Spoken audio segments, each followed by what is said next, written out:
Alright, welcome ladies and gentlemen back to an episode with yours truly, KG1. What's up, y'all? I'm here with Brian J from Brian J's Nerd Talk. It's Brian J's Nerd Talk right here. And today we are going to have a segment. I don't think we have a list, at least not that I can remember. First thing we're going to talk about is Star Trek. I'm not a Trekkie, but this gentleman over here can tell you mostly about it. Well, I will say that hell is frozen over. New Star Trek has been great the last year with Strange New Worlds, which premiered last year, which is a prequel series to TOS. And this year, we had season 3 of Star Trek Picard, which was an incredible season. It was a real masterpiece. The last 2 episodes were incredible. It really elevated the whole season, which was already really good for like the first 8 episodes. And the last 2 episodes were great. And I saw the IMAX premiere of the last episode last night, and it was such a fantastic episode. I mean, the acting was great. They got the original cast from Star Trek The Next Generation. Their chemistry was great. The writing was good. The action, the themes, the philosophy. It was just such a great conclusion to a great season. And it was a better ending and good final goodbye to Star Trek The Next Generation than Nemesis. Because the movie Star Trek Nemesis was a terrible movie. It was one of the worst movies of the 2000s, certainly probably the worst movie. How about to milk a franchise? Yeah, probably how the worst. How about to milk a franchise? Do you want to milk a franchise? Don't do Nemesis. It was the worst movie of 2002. It was really terrible, but this season of Star Trek Picard was a greater goodbye. It was a great send-off, and hopefully it will stay that way, but we might be getting more Star Trek because the Star Trek fans want to see Star Trek Legacies, a series that takes place in the 25th century with characters from the 24th century shows back in the 90s and the 80s and the 90s. And I think, it'd be really, really great if we got a Star Trek Legacy series because, Star Trek fans willed Star Trek Strange New Worlds into the universe. And so maybe we could get Star Trek Legacy. That'd be a lot of fun. All I can say is that hopefully it's not J.J. Abrams leading the damn thing. Yeah. We're gonna get a less innovative, more fancy Flash. Alex Kurtzman is a lot worse, but Alex Kurtzman is the guy who is in charge of Star Trek and getting Star Trek greenlit and getting it made. But he knows he's not an artist. He's not really good at writing and directing, but he's good at getting people that are better than him to be in charge of the shows and be showrunners. That's why, he got Henry Alonso Meyer to be the showrunner of Star Trek Strange New Worlds, and it was fantastic. The first season was great. And season 3 of Picard, the guy who was in charge was showrunner Terry Matalas, who did a great job, who worked on Star Trek back in the 90s and into the 2000s, into early 2000s. So Alex Kurtzman, he's good at getting people who are better than him and more competent than him to run a show. So hopefully that'll be the case. Hopefully. That's all I can say is when it comes to getting people to follow you, let alone to be able to carry the vision that is there, especially one that fans will follow along with. That's a difficult thing to do because you're gonna have people who can do a push and pull but still stay centered.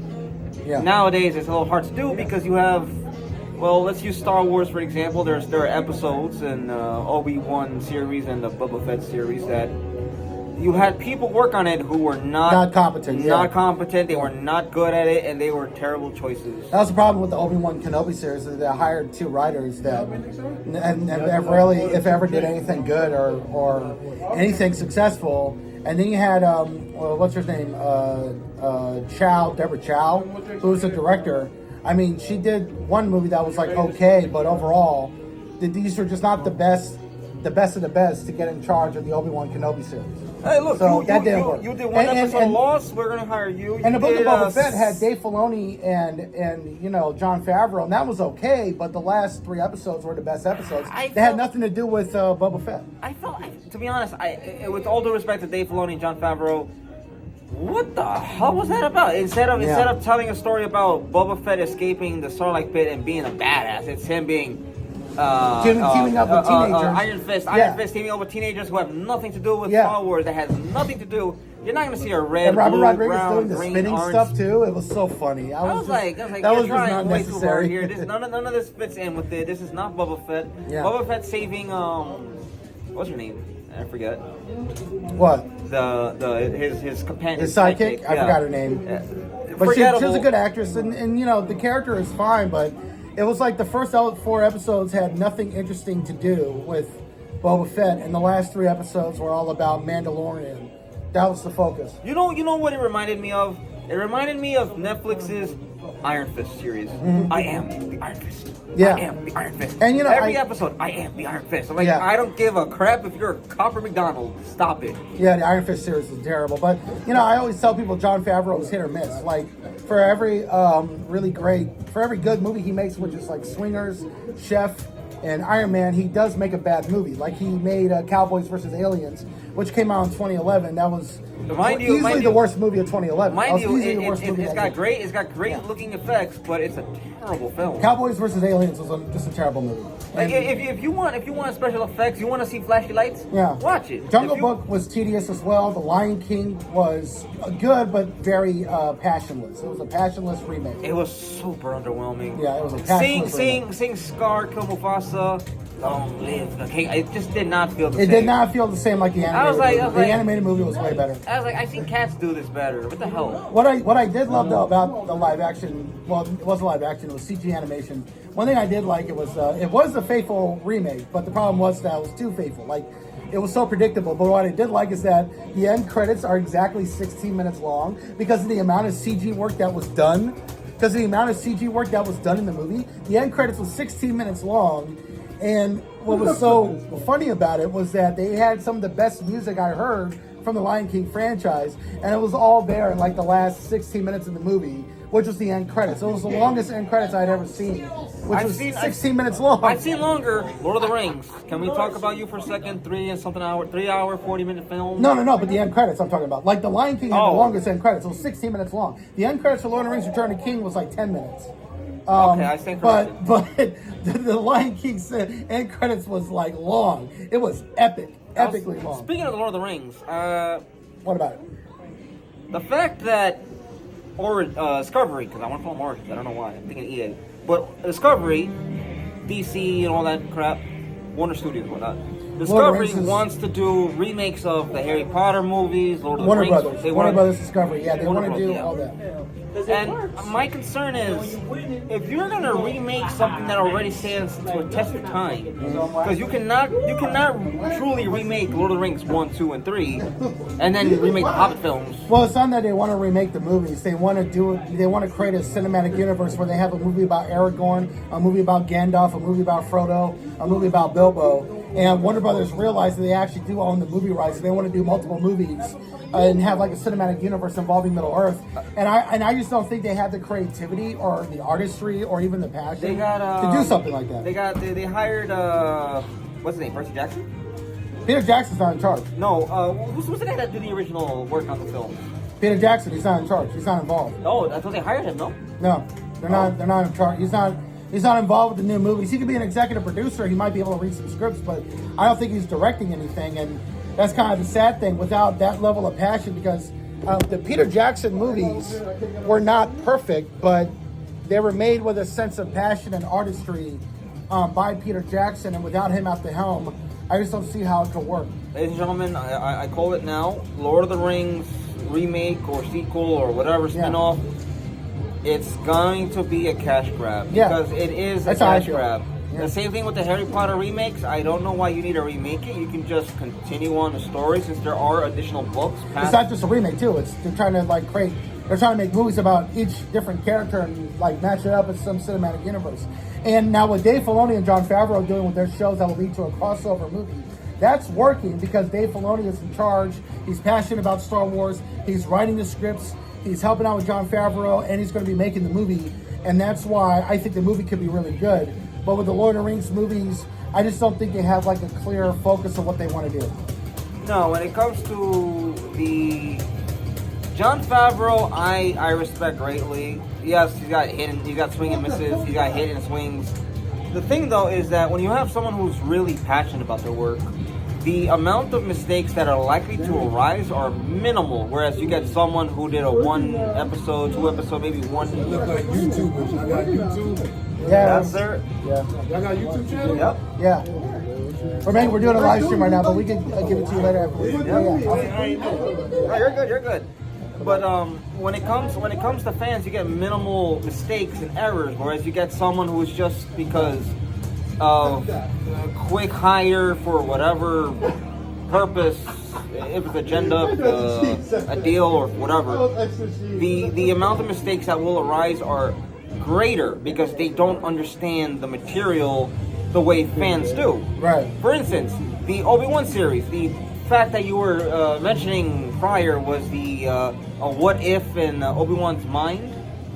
Yeah, that's how I kind of interpreted the last episode. It was less to do more than I was hoping, but I'm probably wrong. They probably just made a mistake not doing the de-aging technology of Anakin Skywalker in the Obi-Wan episode. I was thinking to myself, maybe it's Obi-Wan thinking like, well, what if Anakin didn't go to the dark side and we're both in our 40s and 50s and we're still in Coruscant, the Jedi still rule the galaxy with the Senate and the Republic, and we're just training and sparring and things are okay, but it never happened.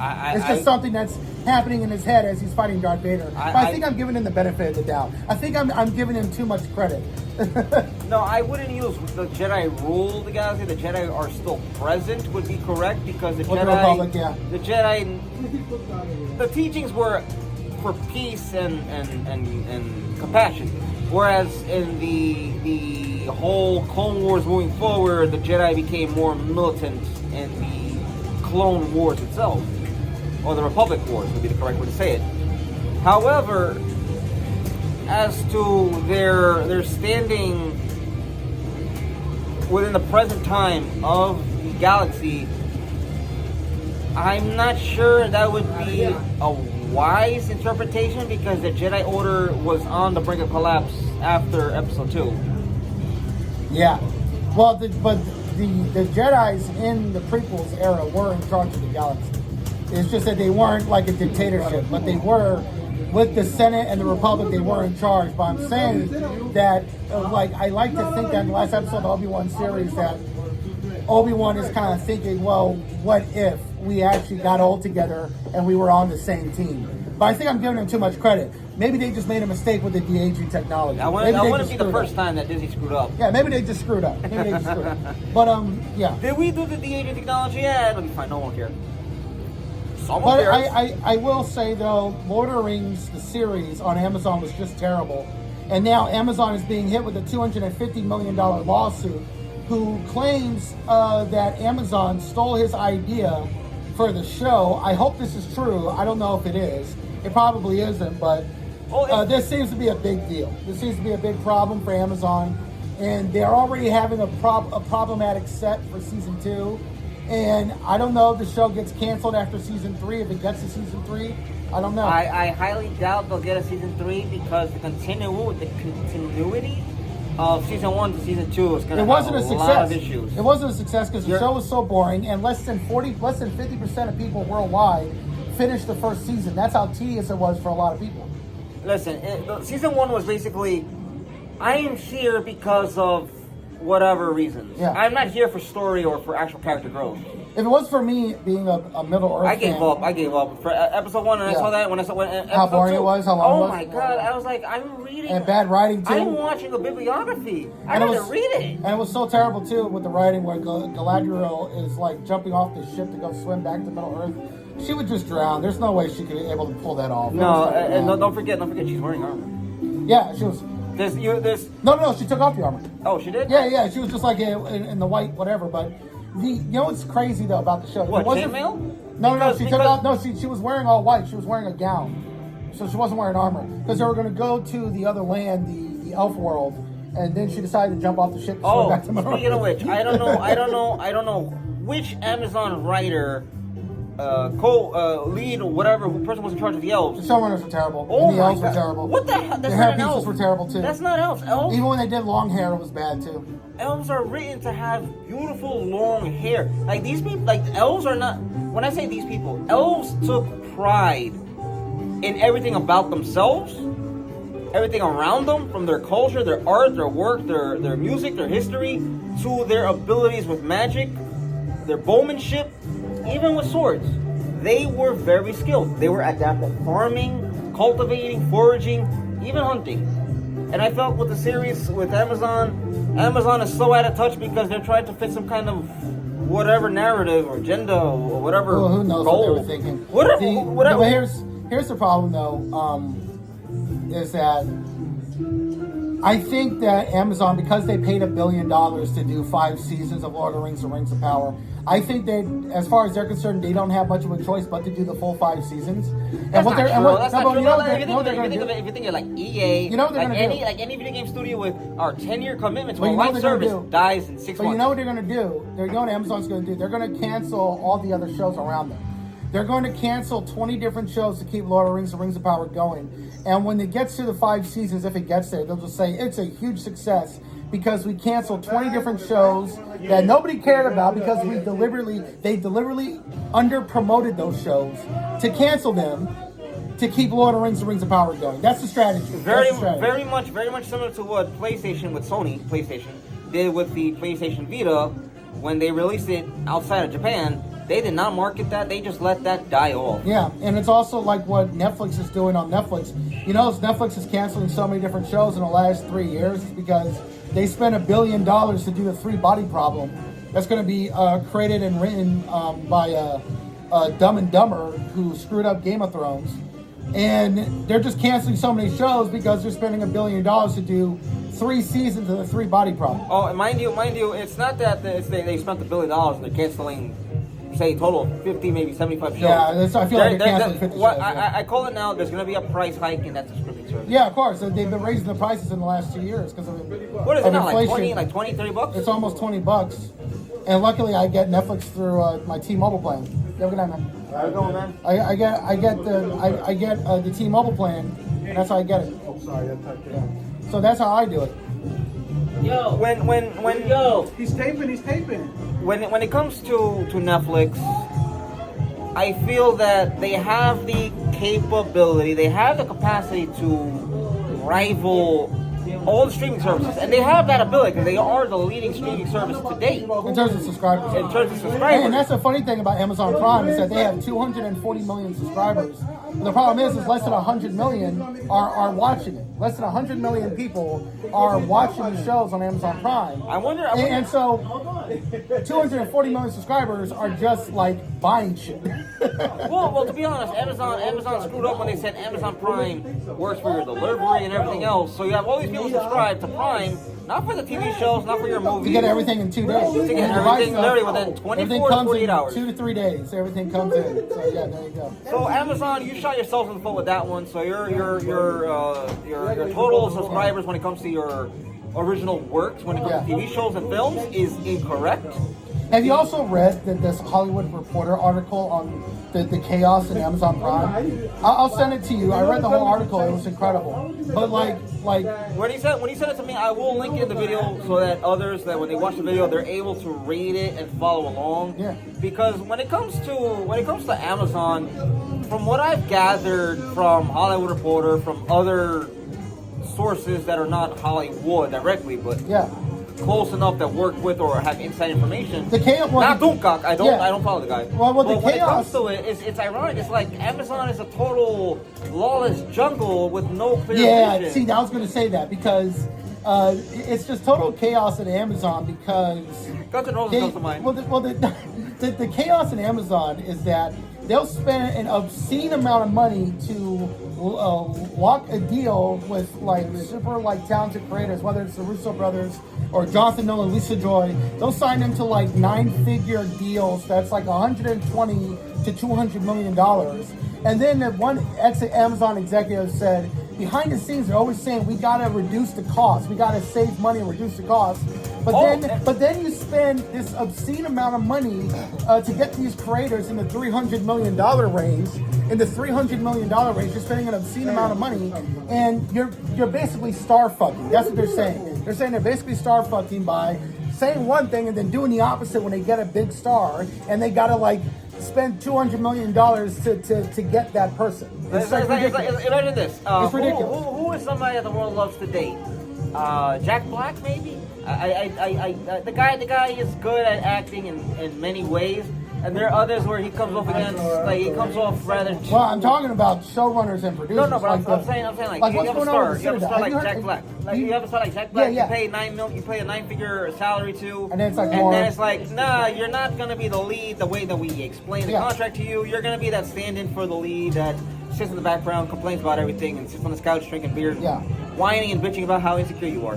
Like, look at the Citadel with the Russo brothers. Amazon signed them on to a huge deal, and they're spending $300 million on a 6-episode season about spies traveling around the world. I mean, the budget is ridiculous. I've never seen anything like Is it. that the one where the With Priyanka Chopra. spies- Priyanka Chopra and the guy from Game of Thrones who played Rob Stark. It was totally insane. Oh, the guys that had their memories erased and stuff like that? No, yeah, they do. They had their memories erased, See? and it's like such Totally a. no. And I'm watching the show, and the budget is obscene, and it's not even like a big deal. It's not even a big deal. I'm not saying that. And you know, it's sad when you have a show with such interesting concepts, but realistically, 6 episodes for one season, it's like, alright, the anime industry went from 25, 27, 25 to 12, 13 for financial reasons, and I understand that, but at the same time, it puts more pressure on the animators, the directors, the writers, because now they have to spend more time to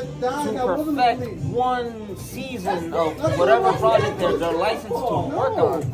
And it's another thing, for instance, that when you have TV series doing less episodes, Yeah. now you have writers getting paid less, but they made more for as if they worked on a 25 episode or a 20 episode series when it's only 6 episodes. And that's why the writer's strike is happening. And it's sad because now with the rise of AI and AI being able to write, not perfectly, but to a degree being able to write a script, Hollywood's gonna lose a lot of writers because they're expendable. Yeah. And the way I see it is, no matter how you view yourself, you could be the best writer in the industry. You are still to the truth of a T, an expendable, replaceable individual. You don't want to see it. Right. Okay, so let's finish this here. We've gone on a little bit over time, but any last thoughts on the situation? Everything going? Well, I would like if there's any viewers that are from Florida, I would very much like the viewers from Florida to leave a comment about what's their perspective of what's going on between Disney and Florida. Disney, Iger and DeSantis, Disney and the governor. That's for Florida viewers. Yeah. Now, as for Most other Floridians do not want this to keep going. It's messing up their economy. They do not like this. And Ron DeSantis is killing his reputation. And if he tries to run in 2024, it's going to be rough. It's going to be rough. The Republicans telling him, listen, dude, stop, chill. Yeah, I know. You're They're telling him to out stop. of the house. They're telling him to stop. It's like, he doesn't want to. But my final thoughts on the whole Lord of the Rings situation, it's just like, that's what happens when you got people with no experience doing stuff. No, my final thoughts when it comes to Lord of the Rings, Star Wars, whether it's a Disney show or whatever, Marvel, is if you're gonna hire people, make sure they are competent. Yeah. Make sure their resume includes I wrote for House or Grey's Anatomy or something. Okay. Yeah. Okay. Now that'll be it. Unfortunately, we're closing down. Action Burger's closing down. Yeah, we gotta so we'll leave. talk to you guys later. We'll see y'all around. This is Brian Jake's Nerd Talking. This is my friend Steve and Digimon over here. Yeah. Now the next episode, what we're my gonna friend do. Steve right here. How you doing? The next episode we're gonna do is we're gonna speak about what's going on with what's this guy's name that played Kane that is now being ditched by every agency he's ever touched. Oh gosh, yeah. We'll talk about that later. We'll talk about that Jonathan another Majors. time. We'll talk about that We'll next talk week. about him another time. Okay. Have All a good we'll one, talk to you guys. later.